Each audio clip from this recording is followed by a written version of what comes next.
As part of efforts to end terrorism, banditry, proliferation of small and light weapons, and finding a lasting solution to the increasing political unrest in West Africa, the Economic Community of West African States, ECOWAS military chiefs, are meeting in Abuja to fine-tune modalities for activating the proposed ECOWAS standby force, a move aimed at enhancing regional security. Speaking at the opening of the 43rd Ordinary Meeting of the ECOWAS Committee of the Chiefs of Defense Staff, Nigeria's Chief of Defense Staff, General Christopher Musa, emphasized the need for a unified cross-border approach to tackle the region's growing security challenges. Let's now join Clearview's defense correspondent for details. In this hall are top military leaders from the economic community of West African member states. They have converged for the 43rd Ordinary Meeting of the ECOWAS Committee of Defense Chiefs to brainstorm, analyze and strategize ways of addressing key security issues affecting the sub-region.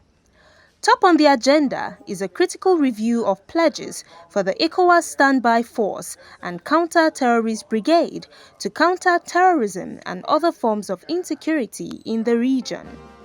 In his remarks, Nigeria's Chief of Defense Staff and Chairman ECOWAS Committee of Defense Chiefs, General Christopher Musa, said the complexity of the security landscape requires effective collaboration and intelligence sharing across the region to address both the root causes and symptoms of insecurity. As leaders of our respective armed forces, defense forces, we are aware that without a secure and conducive environment, economic growth and development will continue to elude our region.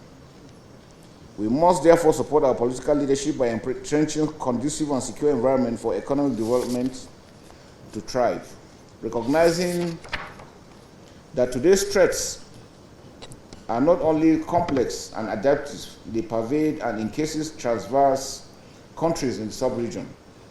We must therefore commend the foresight of our past leaders for setting up this platform to leverage for collective action against a common threat. Accordingly, the complexity of the security landscape demands that we leverage our collective expertise, intelligence assets, and coordinate our efforts towards borders if we must solve these challenges as the world has become a global village and the gap between us shrinking even more. Thus, collaboration is paramount and imperative to address both the root causes and symptoms of insecurity in our region. In his remarks, the Minister of Defense, Mohammed Badaru Abubakar, noted that the planned activation of the proposed standby force underscores the collective determination of ECOWAS member states to confront the threat of terrorism in the region. As we convene at this pivotal moment, we must remind ourselves of the complex and multifaceted security landscape that engulf our sub-region. The imperative of us in the sub-region to strengthen our bond and collective resolve is greater now than ever. The rise of populist ideologies and revisionist rhetorics among global powers are indicators that we will increasingly be left to our fate in the emerging global order.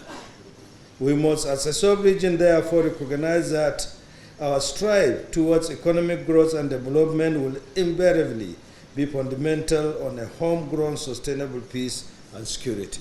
The ECOWAS Commissioner for Political Affairs, Peace and Security, Abdel Fattah Musa, stressed that the meeting is another step in the drive towards activating the counter-terrorism force that will serve as a deterrent to the southern drift of terrorism in the region. The standby force in this kinetic, that's a counter-terrorism force to deal with the menace, because the coastal countries are increasingly coming under threat from, the North Sahel side of the region.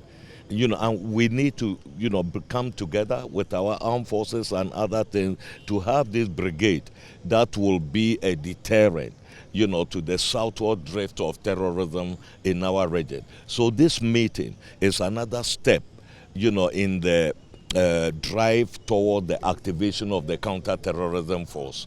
We are soon going to have a meeting of ministers of finance and then the ministers of defense to decide on modalities to fund that, because today with the world as it is, we need to depend upon ourselves first before even trying to appeal to others for support. So that is one key outcome that we expect from this meeting. The three-day meeting is expected to address other critical areas, including the proposed review of pledges for Ecowas Standby Force, Counter-Terrorist Brigade, and the rotation of staff officers of Peace Support Operations Divisions, as well as maritime security in the Gulf of Guinea.